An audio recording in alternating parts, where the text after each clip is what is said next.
Well, this afternoon, back to working on the 690. My Navy buddy Ron Sutton, who was the instigator for this, for me buying a 690, that's him there on a Rokon when he won the over 50 championship at Arma on motocross. Anyway, so he bought one of these instead of the 500, like I wanted him to do. So the next thing he wants me to do is get rid of this canister under here. So that's what we're going to do. And he made this little video, which I'm going to piggyback off of. Overview of how to remove the canister. Canister's mounted right up here behind the radiator. And what you do is there's two screws that hold it on to the frame. They're forward facing. So you have to come in with an extension under the radiator.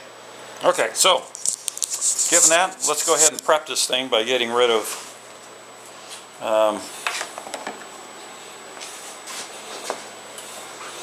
lifting the seat off.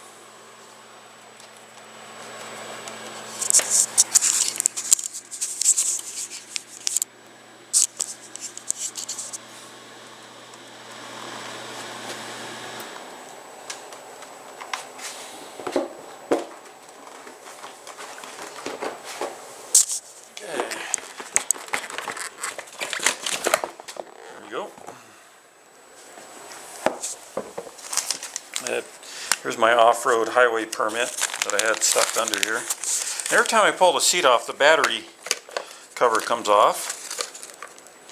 But I'm going to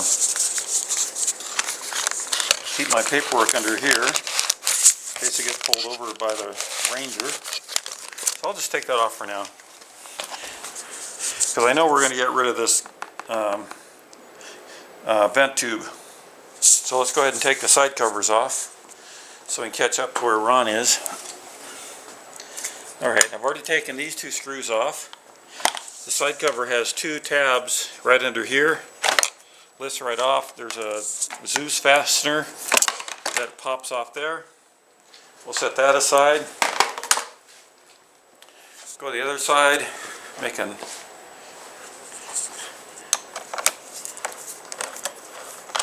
pull the screws there. I'm going to put this in this handy dandy spot right there. I think it's perfect for doing hardware when you're working on this thing.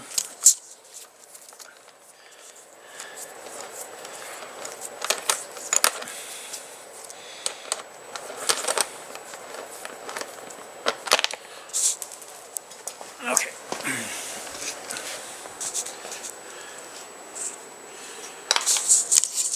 And there's a little Zeus fastener here.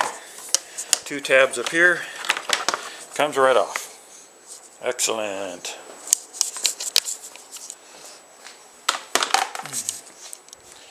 Alright, so here's the canister in question that everybody wants to do a canisterectomy. So we'll be removing this canister and I guess this guy right here.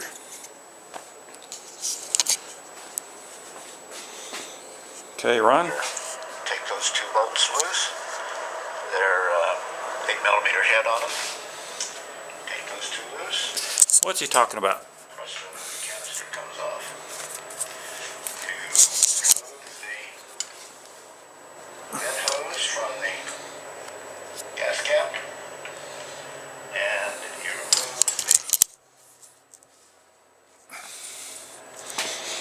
the... What are you talking about, boy?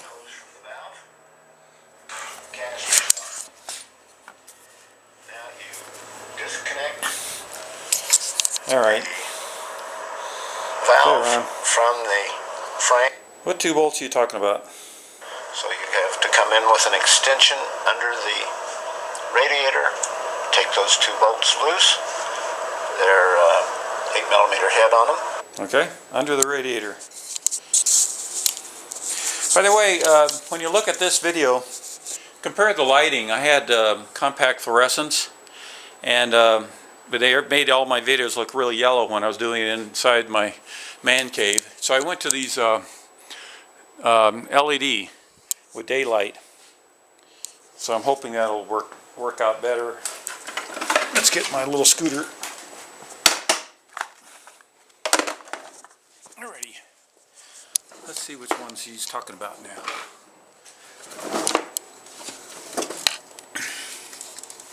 It says it's under the radiator. Must be there. Alright, let me get some more light. This is really awkward.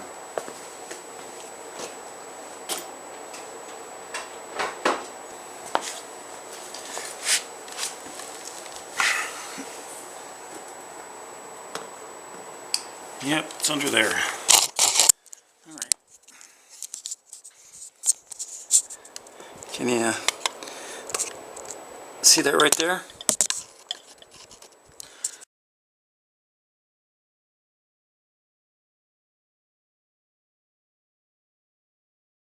That's where they are.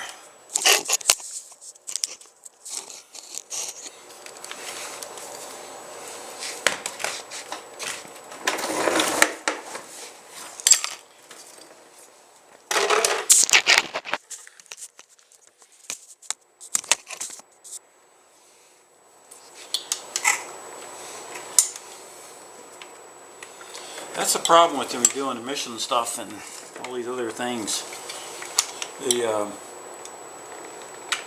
They start trying to add on to something that was a pretty decent design to start with.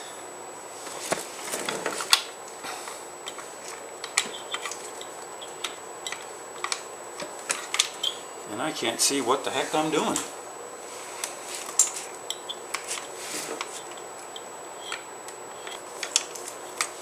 You know, this is so bizarre. I'm going to lay the bike on its side.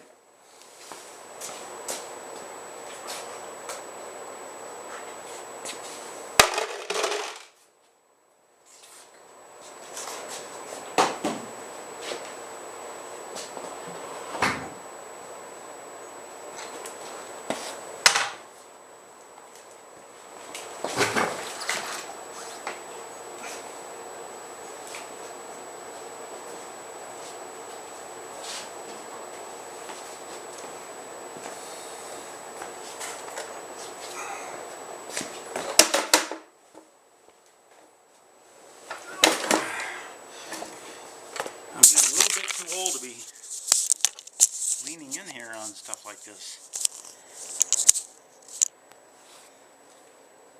Alright, so I can see where I need to go a little easier from here.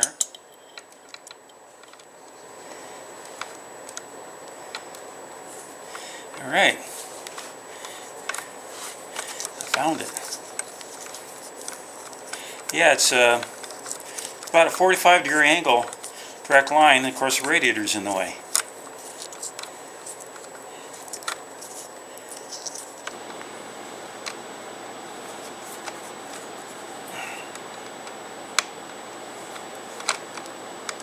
I almost had that one.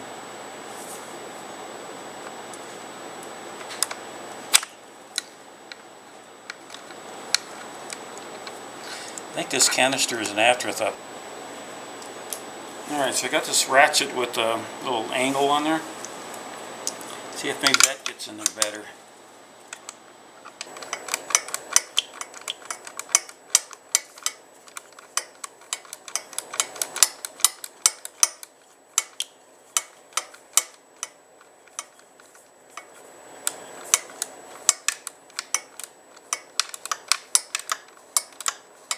Okay, there's a little bit more room using the ratchet.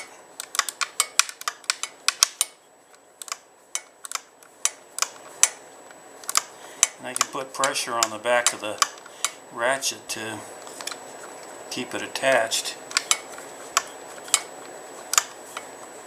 And at some particular point, I should be able to start turning it out. It's still pretty far in there.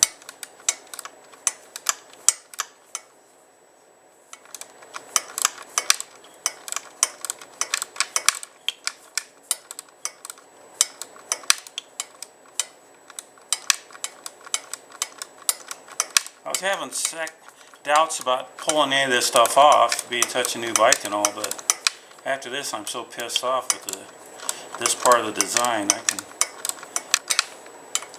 bet if I read the manual or something it would say, remove the radiator, lower the engine tube, pull off the engine. There's one. Woo! There's two. Okay. That's what I've been struggling with, is that little bolt right there on this little piece of aluminum. Alright, so, and I guess if you're going to put on side tanks, you have to have this off anyway. It just gets in the way of doing the rally raid tanks that go under the cowling and everything. But boy, good grief. I mean, you take this to a dealer to get work done, no, they're going to charge you an arm and a leg and a second mortgage just to get the stuff worked on. So let's put this bike back up to where it belongs. Let's see how hard it is as compared to my DRZ 400. Obviously it's harder than my hold on, I don't want to spill my coffee. There's a coffee right there.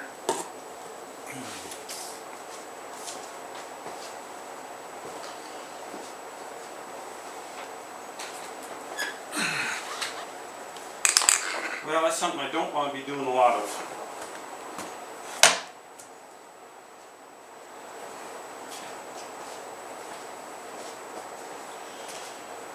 Okay, Ron. What do we do next?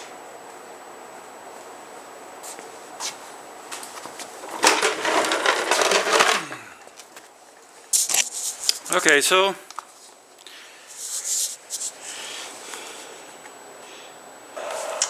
take those two loose. Alright. Presto, the canister comes off. Yeah, it's so a lot easier with you saying it. Vent hose from the gasket. Okay. And you remove. So evidently, this guy, somewhere or another, winds us down back over to here. So let's pull that off. Okay.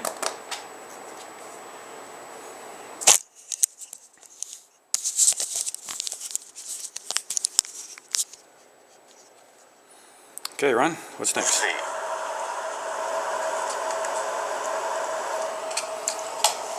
Hose from the valve. Alright, what valve are we talking about? Now you disconnect Oh, it's this guy here. Alright. valve from the frame. Okay. Pull it off. He's talking about this guy. Yeah, now it has a little rubber mount here that will pull off wherever I'm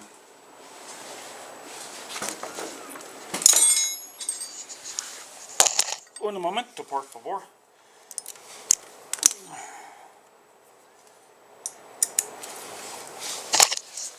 Okay, here we go. So it's got like a hose clamp. Well, not a hose clamp. What we used to call those in the Navy? Cable clamps that are clamps with rubber running around them. So take that off. Separate that a little bit. And now this part comes out.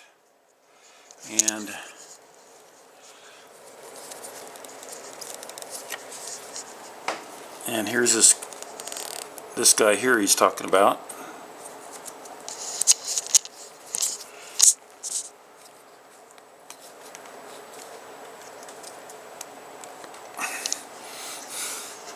Alright. How'd you do that, Ron? There's little knurls on it. So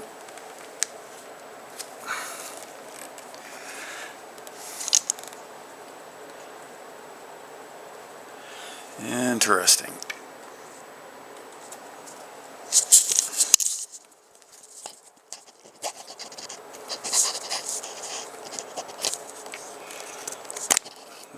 Okay, that pulled that part off. You just push in on this little metal part here, and that releases the latch. Very clever. So there must be something equally as clever down here, where I would just, yep, if you squeeze these outer knurls, it does this, see that? And it opens up and disconnects it from the little tabs here. Okay, so now we've got that off. And I'm assuming, let's see what you're talking about, Ron. The hose that goes up here goes across and around to the other side of the throttle body. That's your vacuum line. So you get rid of that. Now all you have to do, Other side of the throttle body. and plug up there.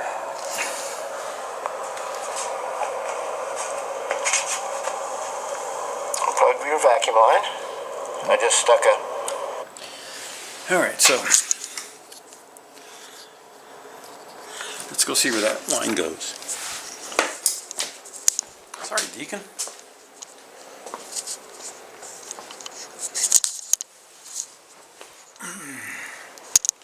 So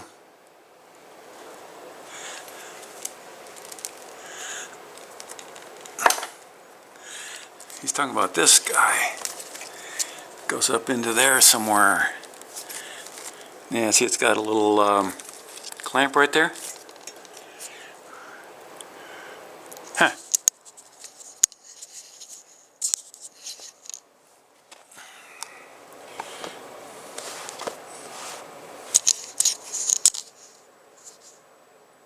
So are we supposed to plug that up, Ron? Piece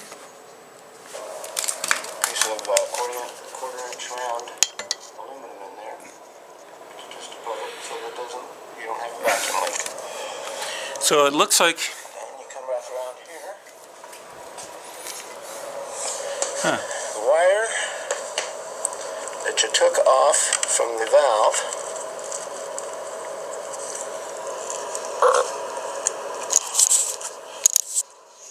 This is the wire, the connector that comes off the valve. You can see there on that, I've put a 22 k ohm resistor, quarter watt, and I've used a couple of crimp connectors and plugged it directly into the socket. That way it's easily reversible. And put some heat shrink over it and shrinked it up. And shove this back up out of the way someplace. And then you need... Okay, so I think what Ron did, he took the tube from the part that's on the other side up there, and then he cut it and then stuffed something into it, into the throttle body. So let's get back off my knees.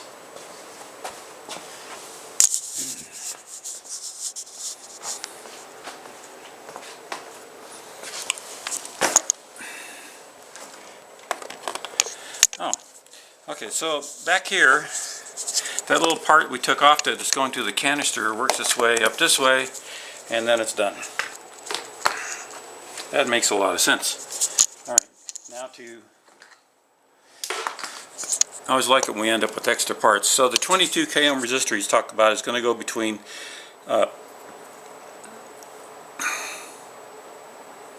that section there. So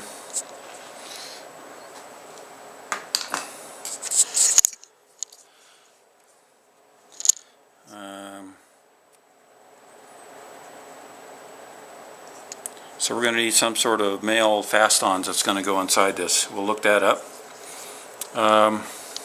Meantime, to get rid of this, we'll go over to the other side. After I get a pair of needle nose from in here, and I have all these little vacuum caps. Got those at the automotive store.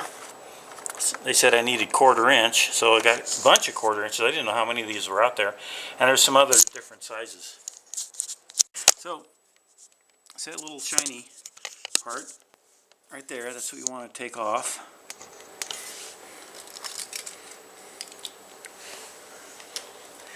And which might be a mistake. Maybe Ron is smarter in that way. But we'll take this clip off. Move that down the tube.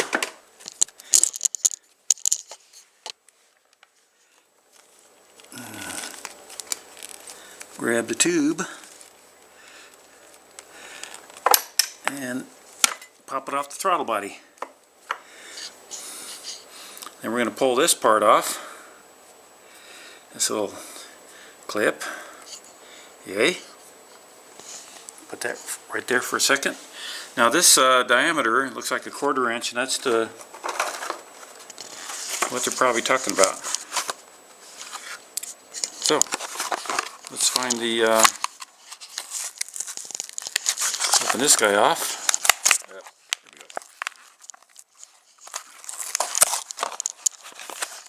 And it says I've got a 1/4 inch short, 1/4 inch long. I would suggest then that we'll use the 1/4 inch long. Well, there's hardly any hole in that.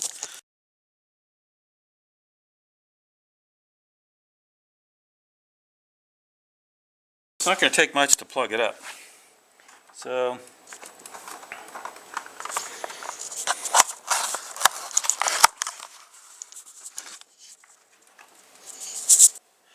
I'm going to put this little clip now over that, and we'll get it started with the needle nose pliers.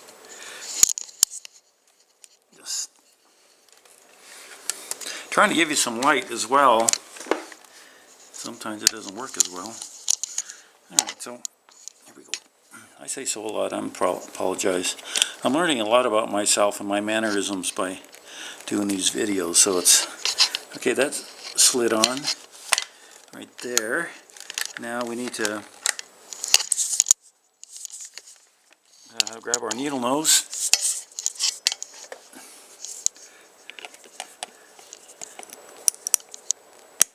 Push this in there.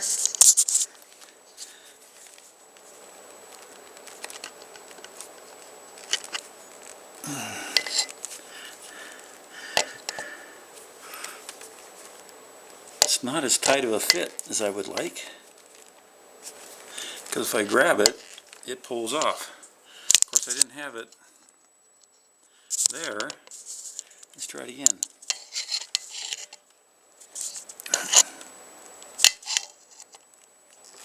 It pulls off again, so I'm going to try the next size smaller.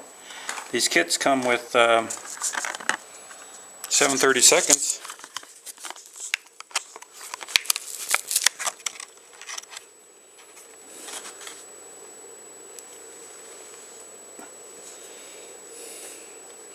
And 3/16. See, so there's that. Let's see if this will even go over there. This is kind of cool. I can just rest this on the foot peg.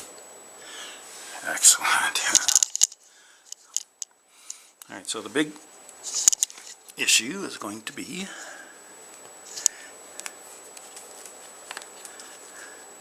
it's got all these wires and stuff in there. Must drive mechanic nuts.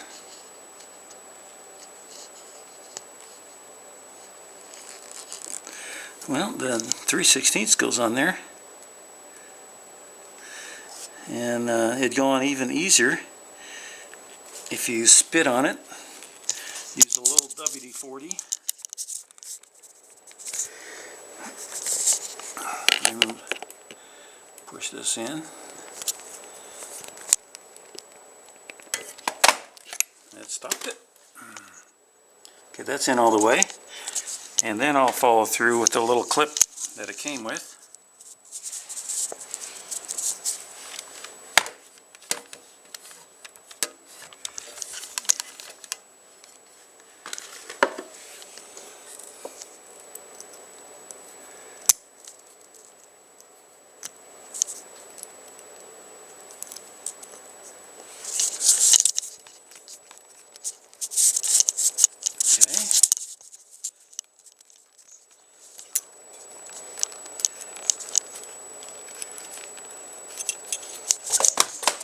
timber. Keep losing my light. I need to be an octopus to work on a 690 and hold the camera at the same time. Alright, so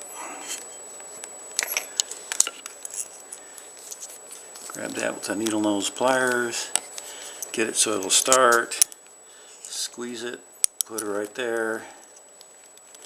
It does not want to stay there. Interesting. Well, but it is plugged, and I think if I try and tug on it, it doesn't want to come off, so that's about all you can hope for, I guess. The only other option is I go to a smaller one, or a shorter one, so it would be more out of the way.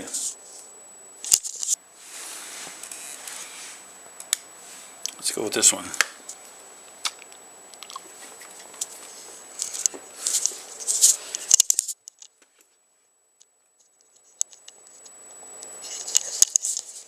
I guess you could take a long one also and just cut it down so it's shorter.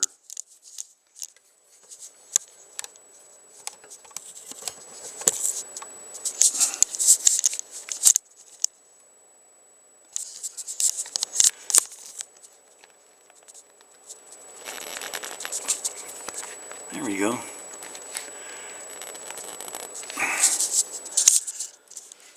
All right.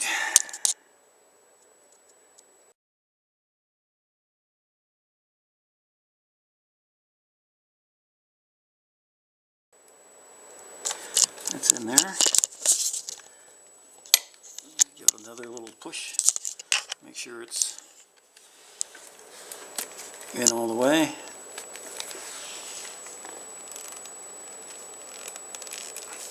Alright, so my recommendation is, unless you get a squeezier or clamp, to use a 7/32 to plug up that part. Alright, now, this guy's full, or free.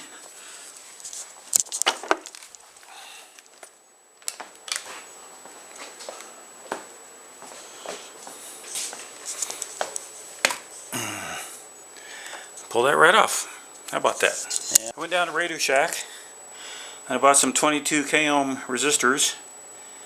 Red, orange. That means 2, 2, and orange stands for 3 zeros.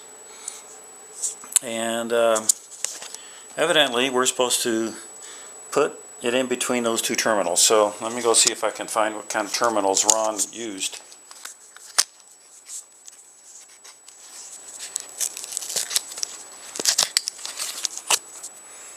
Okay.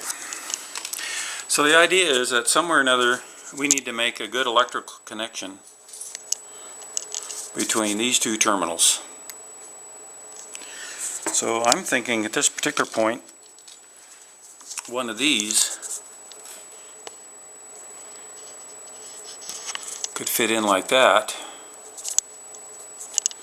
And all this is doing is fooling the computer into thinking that it still has its sensor. So something like that. Let me find my needle nose again.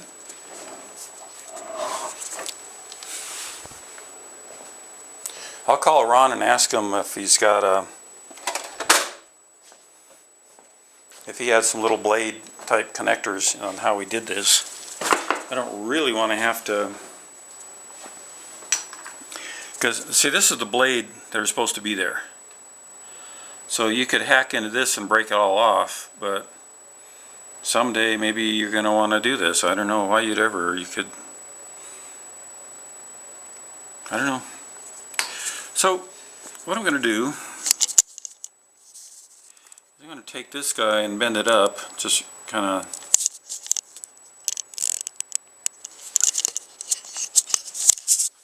rotate it to make it fit in.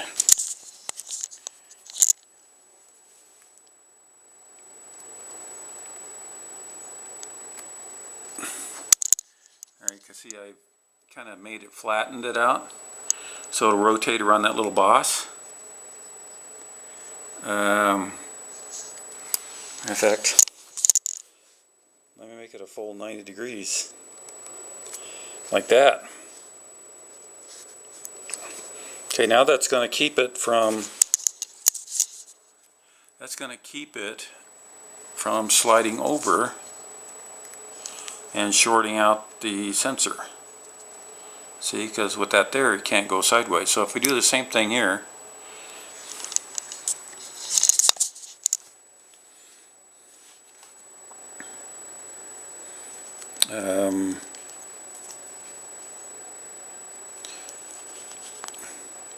make it at 90 degrees. Maybe it also will create kind of a mechanical advantage. I don't know. Alright, so the way this is at, kind of what I've done here,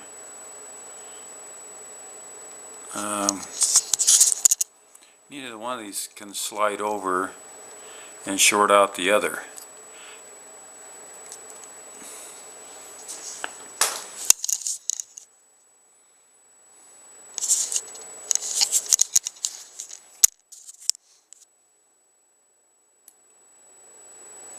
Seems to have good tension on it. So I've got a couple little fast-ons in here, and that I've bent, and the idea now is we're going to take this resistor and we're going to stick it in there and we're going to crimp it down and then cover it with shrink tubing. And then I think what I'll do is I'll cover the entire thing with large shrink tubing just to keep it from falling out. Or tie wraps or something like that. So let me go pull these off now, just like that.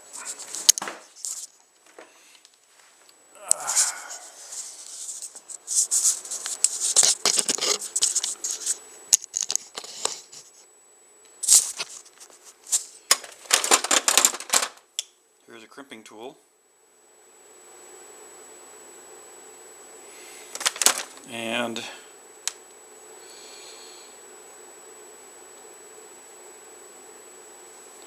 I've kind of stuffed this just out a little bit, the resistor is sticking through there.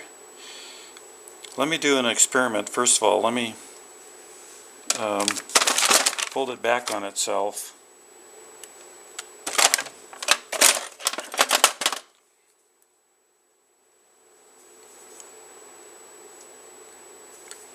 See if that'll still go in the connector.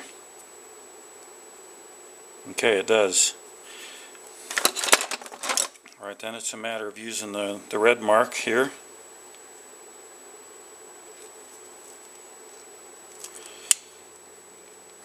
Makes a good connection.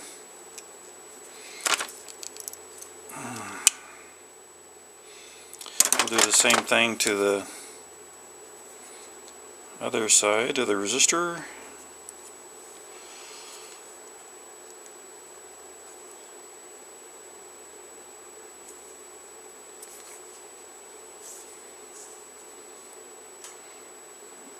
And stuff that in there. Oops, hold on. Didn't get it quite flattened the same as I did on the other one. Alright, so now it's in there.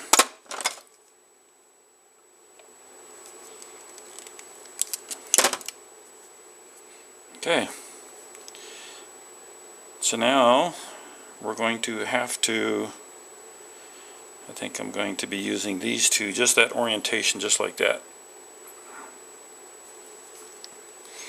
Let's go find some shrink tube. Alright, I'm having trouble finding the right size shrink tubing. This is really overkill. I don't know if it's going to shrink down far enough. But, just for grins, let's give it a whirl.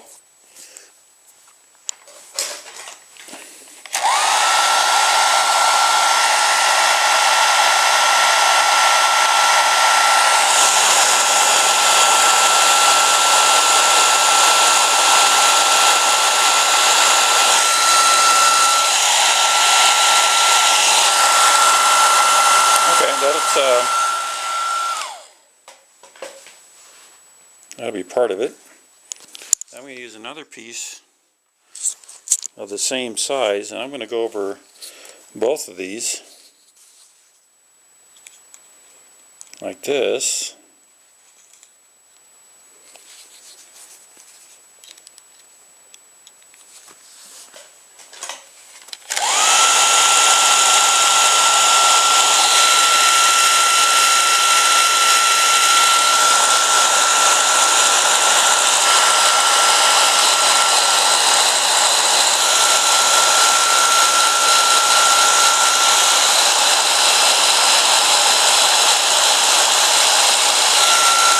Okay.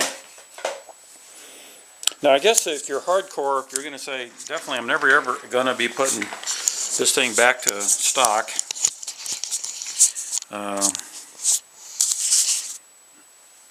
You would actually cut this wire and you would just splice in that resistor right there.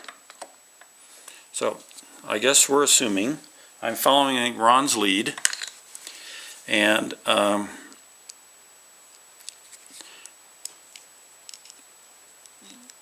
that we don't want to make a permanent change.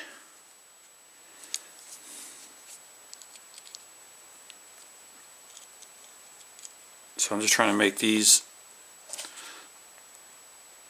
about the same length. There we go.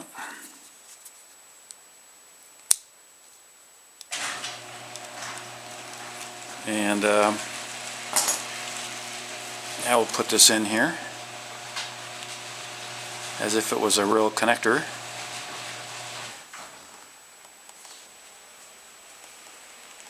Alright, so that goes in real easy, comes out real easy. That's not good. So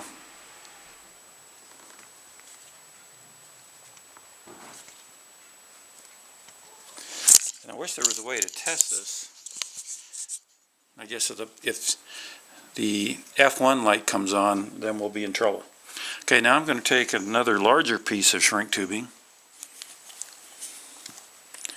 and I'm going to put that over the entire connector.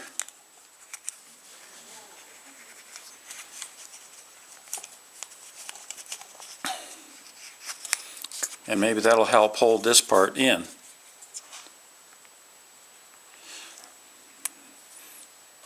Or I can also run a tie wrap. That's an idea. Through it. Let's try this first.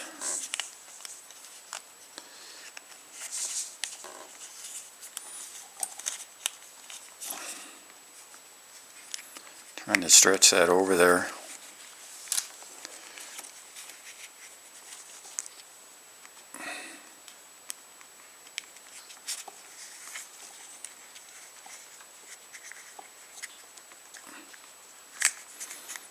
There we go.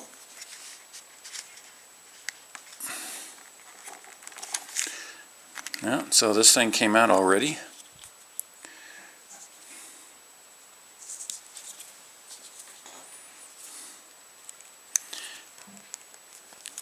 I think it would going to be wise if we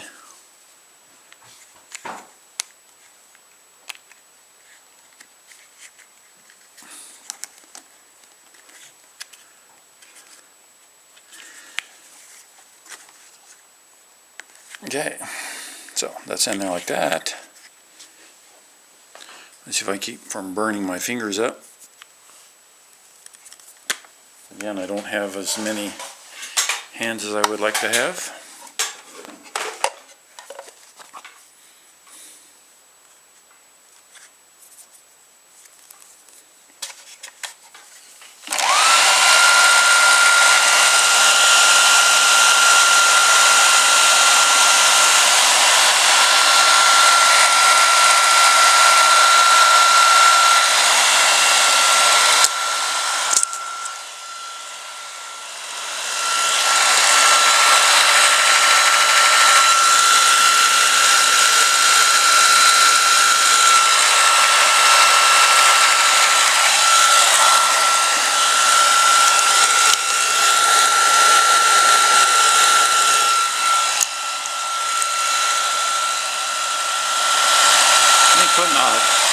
source like this close to a gas is not a good idea.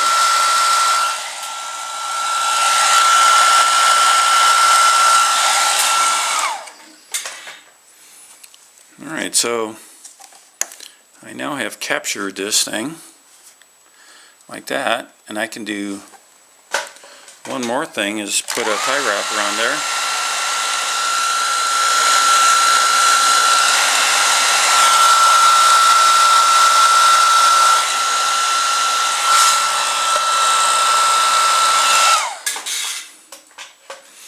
So let's do that.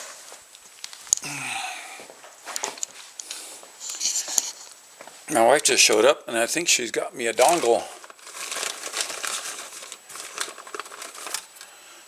Looks like a good tie wrap. It's brown.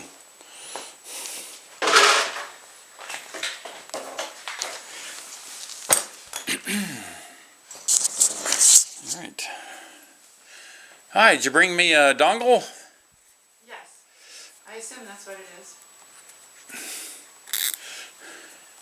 Whatever's in the box.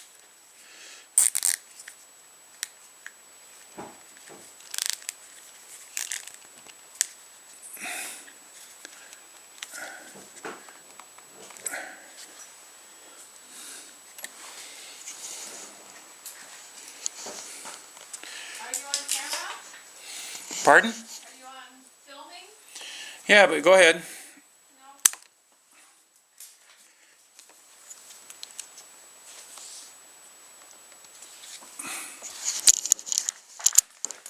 No. Okie dokie. Yeah, theoretically. Here you go. Ooh, look at that box. That's a big box.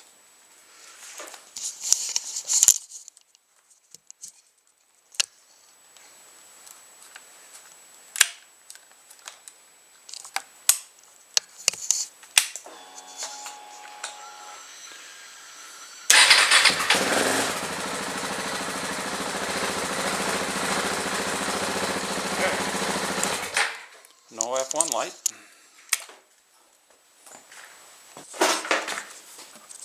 Here's the gas line. Well, we've got this. We're going to have to tie it up. Somewhere. So here's the vent line coming from here.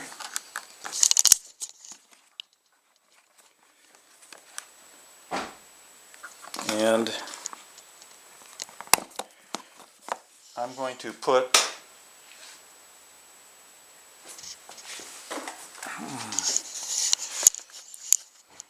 this guy on it. The check valve. And it'll then go just like that. Alright. Now we got to figure out how to get rid of the vent line. Let's get a screwdriver. Let's see if we can't trace it down.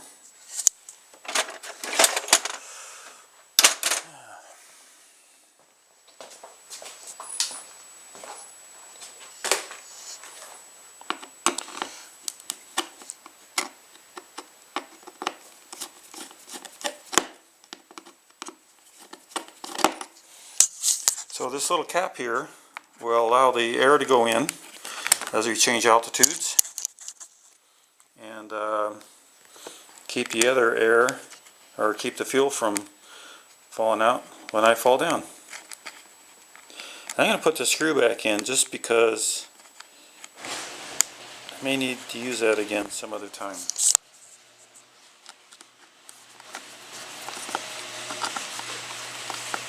And if I'm having trouble getting the seat on, maybe it's going to hit this. Maybe what I'll need to do is extend this down here and then put it there.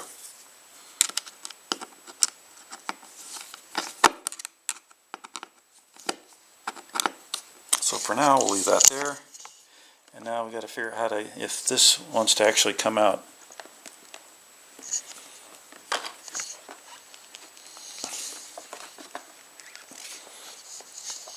Pulling on it doesn't seem to help.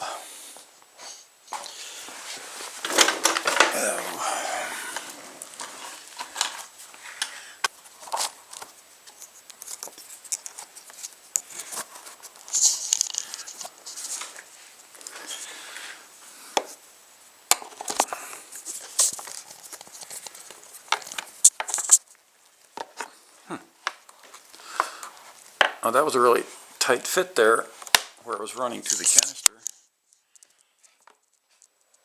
And it seems to be cooperating a little bit. There we go.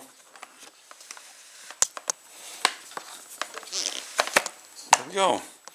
One fuel vent line. Now let's check and see if the seat goes on. Now that I've got this in there.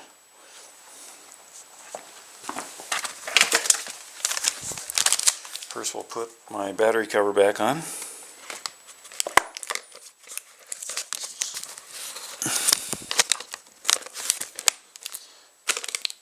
That's going to come off, of course, because that's where the dongle goes.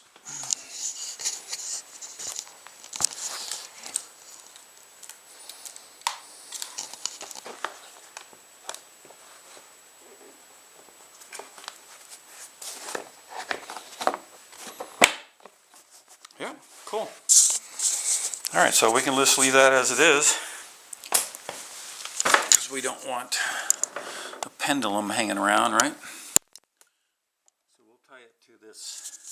we'll tie it to this harness here. I think just like that, so I can see it.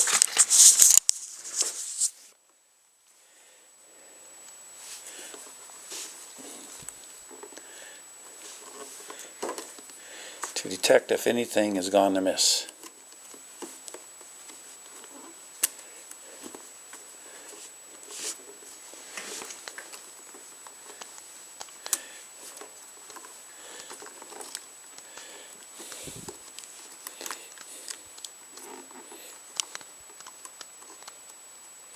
And we don't want to get it in the way of our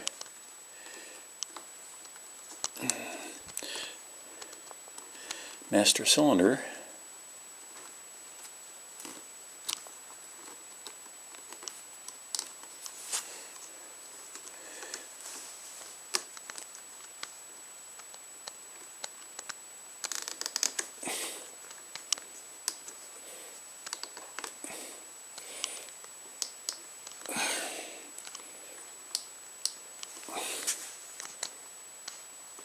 Alright, that should keep it from rattling around. And you can put another one. Well, I think we'll leave it alone. I'll leave that one just like it is. So, we've decanisterized this. Alright, just an update on my CJ designs. I used a piece of the tubing that I had that ran down to the canister, cut it right here. I still use the existing clamp, and then I put the vent on right here, and using this to keep it from rattling around. It was just a short piece that went up about here, but I got to thinking about it. Why not go ahead and use this attachment point, and it'll keep from any movement. You know, if you don't allow things to move, you're not going to have friction, you're not going to have wear points, you're not going to have things breaking through. So the best idea is keep everything from moving. There you go.